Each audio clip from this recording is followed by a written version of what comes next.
Set कराया गया है और आपका एग्ज़ाम बहुत ही नज़दीक है, तो इसलिए अब जो है केवल वीवीआई क्वेश्चन ही आपको कंप्लीट कराया जा रहा है। तो यदि आप मेरे चैनल पर नए आए हैं तो चैनल को सब्सक्राइब कर दीजिए, क्योंकि इस वीडियो में आपको केवल वीवीआई क्वेश्चन ही मिलेगा।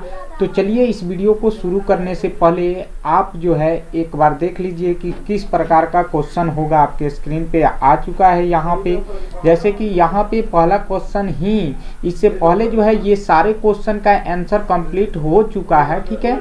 इस बार जो है हम लोग इस क्वेश्चन का कंप्लीट करने वाले हैं। तो ध्यान से एक बार देखिएगा कि जब भी कोई वीडियो अपलोड हो तो आप तक नोटिफिकेशन पहुंचने के लिए क्या होना चाहिए, इस चैनल को सब्सक्राइब कर लीजिए और बेल आइकन भी दबा दीजिए, ताकि आपके पास जब भी मैं वीडियो अपलोड करूं तो आप तक नोटिफिकेशन पहुंच सके। चलिए पहला क्वेश्चन क्या है ये हम लोग देख लेते हैं।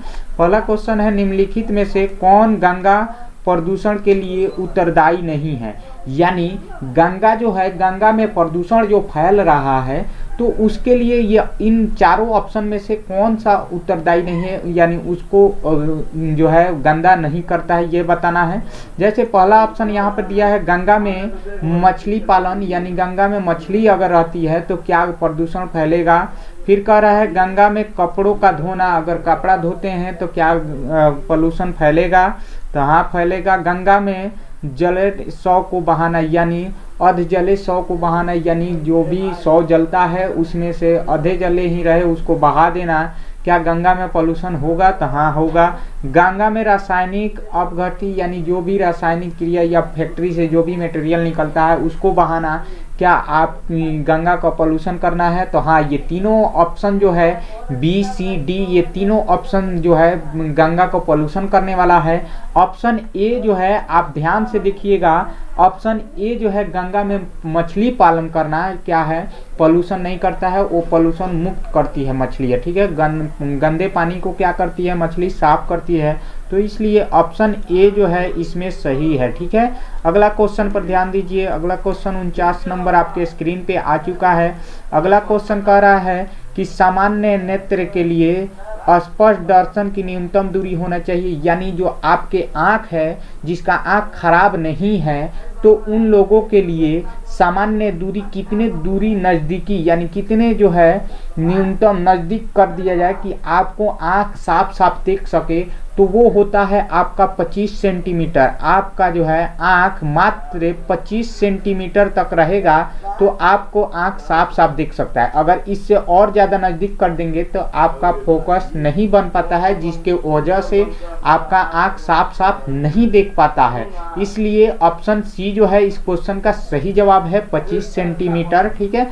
अगला क्वेश्चन ध्यान से देखिएगा। क्वेश्चन नंबर 49 कह रहा है कि मानव नेत्र जिस भाग पर, यानी मानव नेत्र जिस भाग पर किसी वस्तु का प्रतिबिंब बनाते हैं वह है, तो कौन सा भाग होता है जिस पर क्या होता है, मानव का जो है किसी भी वस्तु का प्रतिबिंब उस भाग पर बनता है, तो वो होता है दृष्टि, यानी दृष्टि पटल या रेटिना। दृष्टि पटल या रेटिना जो आप लोग समझते हैं उसी को कहा जाता है। यानी दृष्टि पटल पर क्या बनता है, आपका कोई भी वस्तु का जो इमेज देखते हैं वो बनता है, वहीं पर प्रतिबिंब बनता है, यानी ऑप्शन डी सही जवाब है इस क्वेश्चन का। नेक्स्ट क्वेश्चन आपके स्क्रीन पे आ चुका है 51 नंबर।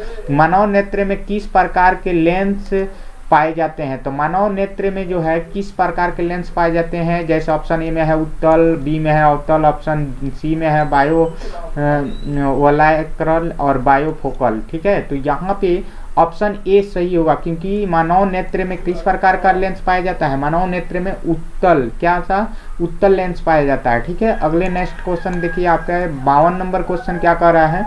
52 नंबर क्वेश्चन कर रहा है अभिनेत्र लेंस की फोकस दूरी में परिवर्तन किया जाता है, तो उसमें क्या परिवर्तन होता है, उसमें सूक्ष्माभि द्वारा होता है। किसमें के द्वारा होता है, सूक्ष्माभि जो होता है वो आपके दूरी में परिवर्तन कर सकता है, ठीक है, उसी के द्वारा हम लोग करते हैं, ठीक है। अगले क्वेश्चन देखिए आपके स्क्रीन पे आ चुका है 53 नंबर क्वेश्चन कह रहा है 1 डिग्री इंस्टांट का माप होता है, तो 1 डिग्री इंस्टांट का माप होता है आपका 10 के पावर माइनस 10 एम, 10 के पावर माइनस 10 एम, ठीक है। अगला क्वेश्चन आगे यहाँ पे 54 नंबर कह रहा है ध्यान से देखिएगा, दृश्य प्रकाश में किस वर्ण का तरंगदैर्घ्य अधिकतम होती है? तो उसका तरंगदैर्घ्य जो है आपका लाल कलर का तरंगदैर्घ्य क्या होता है? अधिक होता है। यानी ऑप्शन बी इस क्वेश्चन का सही जवाब है, क्योंकि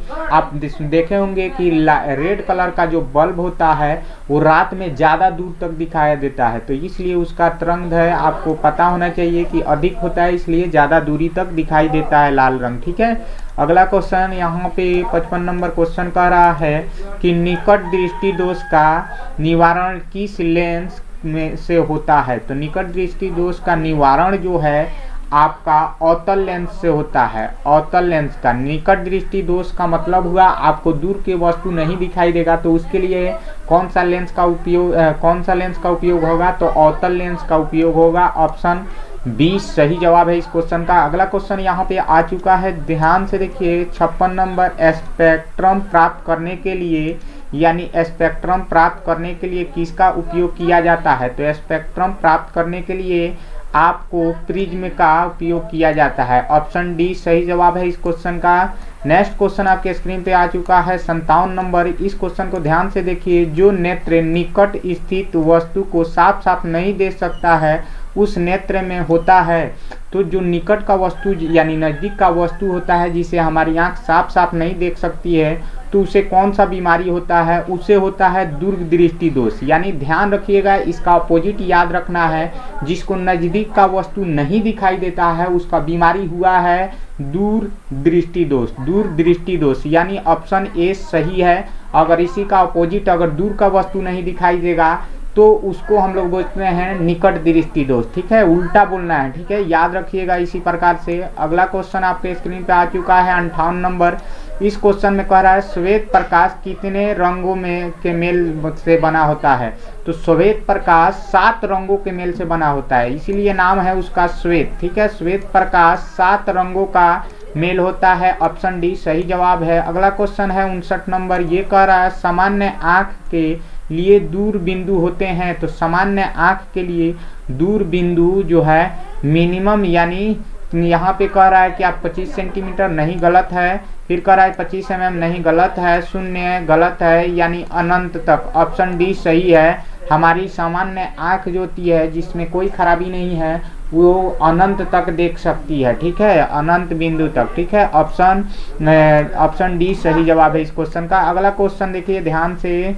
ये क्वेश्चन कह रहा है एक दृष्टि दोष को अवतल और उत्तल दोनों लेंसों के बने द्विफोकसीय लेंस द्वारा अवशोषित यानी संशोषित किया जा सकता है। तो वो क्या होता है? ऑप्शन ए है निकट दृष्टि दोष, ऑप्शन बी है दीर्घ दृष्टि दोष, ऑप्शन सी है जरा दृष्टि दोष और ऑप्शन डी है आपका मोतियाबिंद। तो कौन सा दोष होता है? वो ऑप्शन सी है आपका जरा दृष्टि दोष। क्या होता है? जरा दृष्टि दोष होता है। ठीक है, अगले इधर ध्यान दीजिए, उधर आप लोग ध्यान नहीं दे रहे हैं, कुछ बच्चे इधर उधर देख रहे हैं। ठीक है, तो इधर उधर ना देखें, अगला क्वेश्चन पर ध्यान दीजिए। अगला क्वेश्चन आपके स्क्रीन पे आ चुका है 61 नंबर। मानव नेत्र अभिनेत्र लेंस की फोकस दूरी को समायोजित करके विभिन्न दूरियों पर रखी वस्तुओं को फोकसित कर सकता है। ऐसे हो पाने का कारण है, यानी उस वैसे होने का कारण क्या है? तो वैसे होने का कारण समंजन क्षमता होती है। क्या होती है? समंजन। यानी ऑप्शन बी में केवल समंजन दिया है तो यही सही है। समंजन क्षमता की वजह से ये होती है। ठीक है, अगले क्वेश्चन है आपका 62 नंबर। 62 नंबर क्वेश्चन क्या कह रहा है? कह रहा है जब सूर्य की प्रकाश वायुमंडल से गुजरता है तो वायुमंडल में सूक्ष्म कण किस रंग के प्रकाश को अधिक प्रबलता से प्रकीर्णन करते हैं? तो वो रंग होता है आपका नीला। कौन सा रंग होता है? नीला रंग को करते हैं। ठीक है, अगला क्वेश्चन यहाँ पे आ चुका है क्वेश्चन आपके स्क्रीन पे। ये कह रहा है कि स्पेक्ट्रम में किस रंग की किरण का झुकाव अधिक होता है? तो स्पेक्ट्रम में बैगनी रंग जो होता है उसका झुकाव सबसे अधिक होता है और लाल रंग का झुकाव सबसे कम होता है। याद रखना है कि लाल रंग का झुकाव सबसे कम होता है और बैगनी रंग का झुकाव स्पेक्ट्रम में सबसे अधिक होता है, यानी ऑप्शन सी सही जवाब है इस क्वेश्चन का। अगले क्वेश्चन है नेत्र में प्रवेश करने वाला, यानी नेत्र में प्रवेश करते समय के परिमाण को नियंत्रित करता है। तो वो क्या नियंत्रित करता है, वो है आपका आइरिस। क्या बोलते हैं, आइरिस। आइरिस नियंत्रित करता है, जो भी प्रकाश हमारे आँख के अंदर जाता है तो उसको आइरिस यानी कंट्रोल करके आगे भेजता है, ठीक है, तो उसको कहते हैं हम लोग आइरिस। अगला क्वेश्चन है आपके स्क्रीन पे 65 नंबर क्वेश्चन क्या कह रहा है कि अंतरिक्ष यात्री को आकाश दिखाई देता है। तो अंतरिक्ष यात्री यानी जो भी अंतरिक्ष में यात्री जाते हैं या जो अंतरिक्ष में चले जाते हैं उनको आकाश जो है हमेशा काला नजर आता है। कैसा नजर आता है, काला। अगर धरती पे है तो आपको कैसा नजर आता है, नीला, ठीक है। तो आकाश जो है अंतरिक्ष यात्री को काला दिखाई देता है, ठीक है। या चांद पर जो यात्री रहते हैं तो उनको भी काला नजर ही आता है, ठीक है। तो ध्यान से देखिएगा, क्योंकि कभी चांद लिखता है और कभी आपको अंतरिक्ष लिखता है, ठीक है। तो काला ही होता है दोनों जगह से, ठीक है। अगला क्वेश्चन, आकाश का रंग नीला होने का कारण क्या है। जो आकाश हम लोग देखते हैं उसका होने का जो इसका जो है कारण क्या है कि वो नीला दिखाई देता है। तो उसका कारण होता है आपका प्रकीर्ण। प्रकीर्ण जो होता है जिसके वजह से क्या होता है, प्रकाश जो है हम लोग का किस कलर का दिखाई देता है, नीला रंग का दिखाई देता है, ठीक है। अगले क्वेश्चन है आपके स्क्रीन पे 67 नंबर क्वेश्चन। 67 नंबर क्वेश्चन को ध्यान से एक बार पढ़ लीजिएगा। नेत्र में प्रवेश करने वाली प्रकाश की किरणों का अधिकांश अपवर्तन होता है। तो अधिकांश अपवर्तन कहाँ पे होता है, यानी कर्निया के बाहरी पृष्ठ पर होता है। कहाँ पे होता है, कर्निया। आपके जो है आँख को जा करके अच्छा से उसका एक फिगर आता है, उसको ध्यान से देख लीजिएगा, कर्निया कहाँ पे होता है। और डिटेल में जानना है तो कमेंट करके ज़रूर बताइएगा, वो पूरा आपका जो है फिगर से समझा देंगे कि कर्निया आपके आँख में कहाँ पे है और कहाँ पे ये जो है प्रकाश का अपवर्तन अधिक हो जाता है। तो ये ऑप्शन सी जो है इस क्वेश्चन का सही जवाब है। अगला क्वेश्चन आपका है 68 नंबर क्वेश्चन क्या कह रहा है, प्रकाश के किस रंग का प्रकीर्ण सबसे कम होता है। तो प्रकीर्ण इससे पहले ही हम बता चुके हैं क्वेश्चन में कि सबसे कम प्रकीर्ण किसका होता है, लाल रंग का, और सबसे अधिक होता है किसका, बैगनी का, ठीक है। ये दो आपको याद रखना है, इसमें से एक क्वेश्चन आएगा ही आएगा 10th क्लास के लिए, ठीक है। तो ऑप्शन ए और ऑप्शन बी दोनों याद रखना है, कभी सीधा करके पूछता है क्वेश्चन और कभी उल्टा करके पूछता है, ठीक है। तो ये ध्यान रखिएगा, कभी नीला और यानी कभी लाल और कभी बैगनी, तो इसको ध्यान से देखिएगा। तरंगदैर्घ्य किसका अधिक होता है, ये भी क्वेश्चन इसी से बनता है। आप लोग कंफ्यूज हो जाते हैं ये इस प्रकार के क्वेश्चन में। तो लाल का तरंगदैर्घ्य क्या होता है, अधिक होता है, ये भी ध्यान में रखना है। इसलिए आपको बल्ब जो है रेड कलर का बल्ब ज़्यादा दूर तक दिखाई जाता है, या टावर वगैरह जो भी खतरनाक जगह होता है, इसलिए उसको रेड कलर से दिखाया जाता है कि ताकि कोई भी देखने वाला या कोई भी आने वाला वस्तु जो है उसको देख सके ज़्यादा दूरों से, ठीक है। तो इसलिए उसका तरंगदैर्घ्य अधिक होता है, इसीलिए रेड कलर का उपयोग किया गया है। रेलवे या जो भी टावर वगैरह पर है उस पर रेड कलर का इसीलिए यूज किया जाता है, ठीक है। अब चलिए 69 नंबर क्वेश्चन देखते हैं। ये कह रहा है किस रंग के प्रकाश का तरंगदैर्घ्य सबसे कम होता है। तो किस रंग का प्रकाश तरंगदैर्घ्य सबसे कम होता है, तो ये भी क्वेश्चन बता चुके हैं आपके बैगनी का, ठीक है। अगला क्वेश्चन देखिए क्या रहा है, हाँ ये क्वेश्चन आपके लिए बहुत मस्त है। इंद्रधनुष का भीतर यानी इंद्रधनुष का भीतरी हिस्सा किस रंग का होता है। तो इंद्रधनुष जो निकलता है आप लोग देखे ही होंगे, बचपन से अभी तक तो जरूर देख चुके होंगे, क्योंकि आपका भी उम्र 14 साल के करीब हो चुका है, तो आप लोग जरूर एक बार देख चुके होंगे। तो इंद्रधनुष का जो अंदर भीतरी भाग का जो रंग होता है बैगनी कलर का होता है, ठीक है। और ऐसे और भी क्वेश्चन आते हैं कि इंद्रधनुष जो है सूरज के साइड बनता है या सूरज का अपोजिट यानी उल्टा साइड बनता है। तो याद रखिएगा उल्टा साइड बनता है, यानी उल्टा साइड यानी अपोजिट में बनता है, ठीक है। ये भी क्वेश्चन इसी से पूछता है रिलेटेड, ठीक है। तो इसमें ऑप्शन 20 सही है। अगला क्वेश्चन देख लीजिए 71 नंबर क्वेश्चन आपके स्क्रीन पे आ चुका है। किसी कोलाइडी यानी कोलाइडी विलयन में निलंबत कणों से प्रकाश की प्रकीर्ण को कहा जाता है। तो प्रकाश के प्रकीर्ण को क्या कहा जाता है, टिंडल प्रभाव। क्या कहते हैं हम लोग, टिंडल प्रभाव कहते हैं। अगला क्वेश्चन है एक आपका 72 नंबर क्वेश्चन क्या कह रहा है, पुतली के साइज कौन नियंत्रित करता है। जो आपके पुतली के जो होता है पुतली के साइज को कौन नियंत्रित करता है, तो वो आपका जो है परितारिका करता है। कौन नियंत्रित करता है, कंट्रोल कौन करता है जी, आपका परितारिका करता है, ठीक है। यानी 72 का आपका क्वेश्चन, 72 का सही जवाब बी है। अगले क्वेश्चन है दीर्घ दृष्टि दोष का उपचार किस लेंस द्वारा किया जाता है। जो आपको बीमारी हुआ रहता है, जो आंख से दीर्घ दृष्टि दोष यानी आपको नज़दीक का कोई वस्तु नहीं दिखता है, तो उसको सही करने के लिए कौन सा लेंस का हम लोग उपयोग करते हैं, तो वो लेंस का नाम है उत्तल लेंस। क्या नाम है? उत्तल लेंस। ठीक है। अगला क्वेश्चन आपके स्क्रीन पे 74 नंबर है। 74 नंबर क्वेश्चन क्या कह रहा है? तरंगदैर्घ्य को समानतः व्यक्त किया जाता है। तो तरंगदैर्घ्य को क्या व्यक्त किया जाता है? एंगस्ट्रॉम। किससे? एंगस्ट्रॉम से। ऑप्शन डी जो है इस क्वेश्चन का सही जवाब है। अगला क्वेश्चन ध्यान से देखिए, क्वेश्चन नंबर 75, क्योंकि लास्ट करने वाला है। यहाँ पे कह रहा है निम्नलिखित में से कौन नेत्र का रंगीन भाग है। तो नेत्र का रंगीन भाग का नाम है परतारिका। कौन सा? परतारिका। Option C. ऑप्शन सी सही है। ठीक है। अगला क्वेश्चन आपका आ चुका है 76 नंबर। वायुमंडल क्या चीज? ध्यान से इसको, वायुमंडल में प्रकाश के किस वर्ण का परिकिरण अधिक होता है। तो नीला रंग का परिकिरण अधिक होता है, इसीलिए तो आप लोग आकाश का रंग कैसा देखते हैं? नीला देखते हैं। ठीक है। अगले क्वेश्चन यहाँ पे आ चुका है, जो है यहाँ पे 77 नंबर। 77 नंबर क्वेश्चन क्या कह रहा है? 77 नंबर क्वेश्चन कह रहा है प्रकाश की किस घटना के कारण सूर्य हमें वास्तविक सूर्योदय से लगभग 2 मिनट पूर्व दिखाई देने लगता है। यानी पूर्व में क्या होता है? पहले। सूर्य जो है जब भी निकलता है तो उससे 2 मिनट पहले हमें दिखाई देने लगता है। ये किस कारण होता है? तो ये कारण होता है वायुमंडल के अपवर्तन के कारण। किसके कारण होता है? वायुमंडलीय अपवर्तन के कारण होता है कि हमें सूर्य जो है 2 मिनट पहले ही दिखाई दे देता है निकलने से। ठीक है।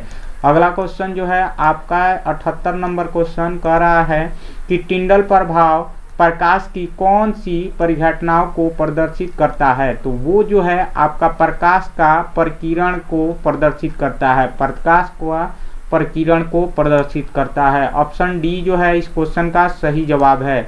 अगला क्वेश्चन आपके स्क्रीन पे आ चुका है 79 और एक लास्ट होगा 80 नंबर क्वेश्चन।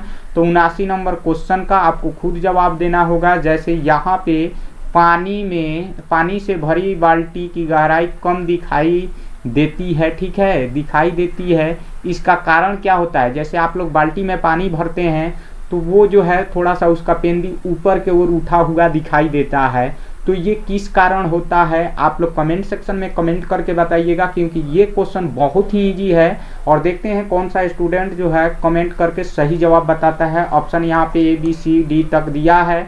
सही जवाब बताने के लिए जो है आपका अगला नाम हम बताएंगे कि कौन सा स्टूडेंट, कितना स्टूडेंट जो है सही जवाब दिया है इस क्वेश्चन का। चलिए अगला क्वेश्चन देख लेते हैं 80 नंबर, क्योंकि ये हमारा जो है लास्ट क्वेश्चन होगा। इस क्वेश्चन का क्या कहना है? कह रहा है एक साधारण प्रिज्म में कितने सतहों से घिरा रहता है। तो साधारण प्रिज्म में जो है मिनिमम 5 सतह से घिरा रहता है। ठीक है। ऑप्शन डी सी सही जवाब है इस क्वेश्चन का। तो चलिए आज के वीडियो में बस इतना ही। अगले वीडियो में फिर मिलेंगे और देखेंगे, जो भी प्रॉब्लम होगा आपका सॉल्यूशन 100% मिलेगा।